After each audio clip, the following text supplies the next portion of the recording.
Alright guys, so today we're going to be having a look at the top 5 best class setups after all the updates, buffs, nerfs and all that good stuff. And there's a nice variety of weapons that you guys can go ahead and take full advantage of. Make sure that you go ahead and try all these out and let me know in the comment section down below what your favourite weapon is currently in Modern Warfare 3 and how many camos you have got in Forge so far. And if you've actually unlocked any of the mastery camos yet, I'd like to know all that information down below and see how well you guys are doing in the community. If you do enjoy today's video, make sure you do smash a like, subscribe if you're new, and turn on post notifications as you don't want to miss a single video here on the channel. With all being said, let's jump right into it. So I have selected 5 classes for you guys to go ahead and dig your teeth in and try out. These classes are all going to have either the engineer vest or the CCT comms vest as the vest of option. Now with that being said, if there's a tactical with the engineer, it tends to be a stun grenade. I always use the munitions box so I'm fully supplied on ammunition, and I feel like the best setup for your perks and gear is literally this. So scavenger gloves to make sure you're replenishing your ammo on the go, convert sneakers to make sure you're very sneaky and you are very quiet so nobody can hear you, and then we're going to use ghost, so invisible, and then tap mask just so then the concussions and flashes and stuff don't affect us. But in all honesty, it doesn't work 9 times out of 10. I've noticed that anyway. My secondary on every single one will be the launcher of the RGL-80. I am getting very stressed out guys and trying to get this sorted. I've even been asking people in free-for-all and stuff like that for them to go ahead and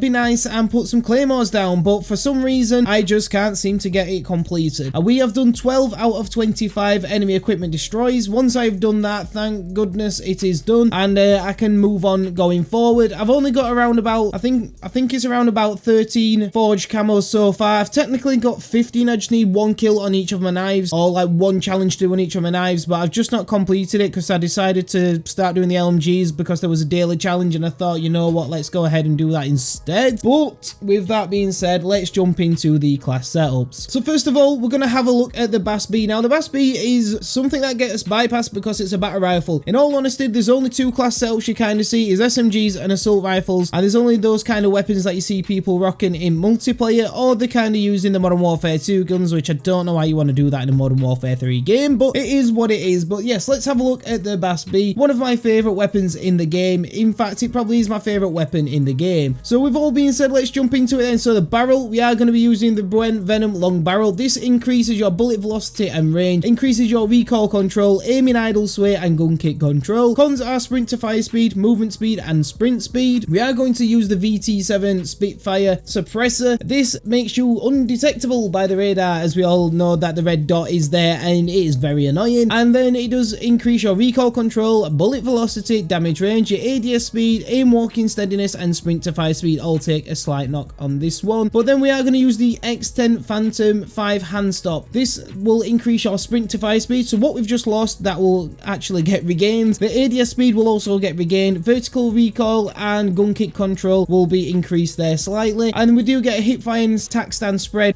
reduction, and we do get the horizontal recoil control reduction. And in all fairness guys, I don't care about tac stance, I don't really use it unless I really need to. And then we're going to use the 30 round mag. Now there is an option of a 45 round mag, but if you have a look at there, you're going to have a huge hit on your ADS speed, huge hit on your reload quickness, and your movement speed and sprint to fire speed do get a knock as well. The 30 round mag, with how powerful this weapon is and how quick it can reload, I feel that is the most suitable magazine you guys can go ahead and use for this weapon. The magazine, obviously 30 round mag, your deductions or your cons should I say, your movement speed, ADS speed, reload quickness and sprint to fire speed do take a slight knock. And then lastly guys, for this we are going to go ahead and use the Slimline Pro optic. Now it's up to yourself on what optic you want to use, what you feel most comfortable with, but I prefer either having the Slimline Pro, the Cronin Mini Dot or the Mark III reflector. I couldn't think what it was called then guys, my brain had gone dead. But yeah, the Mark III reflector is also another attachment you guys can go ahead and use. So that is your BAS-B weapon. The recoil stabilization on this is really good. There's pretty much 0 recoil on this weapon, and how quick you can kill people is ridiculous. I've been playing with this quite a bit in between going from a camo grind, so yeah, you definitely want to check that one out. And let's jump into the next class setup, which is the Hoga. Now the Hoga 26 is an LMG, believe it or not, but it actually is a very solid all-round LMG, and it feels a little bit more like an assault rifle or battle rifle more than an LMG. It's a very fast fire rate and it's a very strong weapon. So in the gunsmith we are going to be going ahead and using the Cryos 6 match, which increases your ADS speed, aim walking steadiness, aim walking speed and movement speed. Your hip fire and tac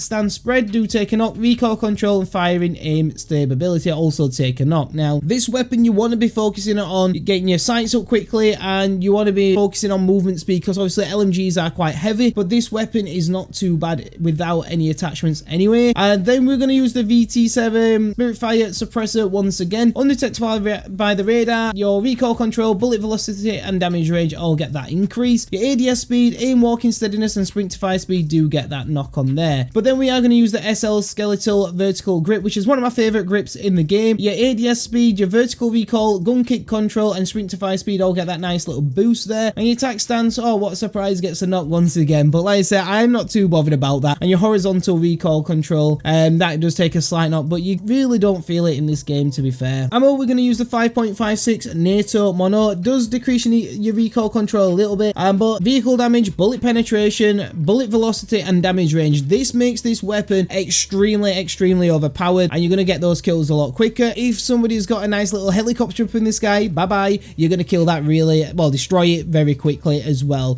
So this weapon does come with the 60 round mag automatically. These are few magazine options. You can have a smaller magazine or 40 round mag, but you might as well go use the original version of it instead of using the LMG, or you can have a 100 round drum, but it really does destroy the movement and the reload quickness. And then the Mark III reflector, like I said, that's what we're going to be using. And as mentioned before, you can either use the Cronin Mini Dot or the SZ Mini. There are a couple of others I like to use, but it's up to yourself on what sight you feel best. You don't have to have a sight, but I feel like most weapons do need one. Then we're going to look at the DG58 assault rifle. Now this weapon is an absolute god. It has actually just had a nerf. I did a video recently on the nerfs it's had, but it's still a very strong weapon. In a 3 round burst, you need 2 bullets to hit the head to have a kill first time on the first round in 3 bullets. So 2 of those bullets do need to go ahead and hit the head. So DG56 LS18 barrel is what you want to use in the barrel. This will increase your bullet velocity and range, aim and idle sway, gun kick control and recoil control. You do get a bit of a hit there on your attack stance, movement speed, aim, walking speed, sprint to fire speed, but it's not a huge knock, so we're all good. The muzzle, we are going to use the Casus brake. Now yes, I'm probably surprising you guys, I use literally a suppressor on nearly every single weapon. Say,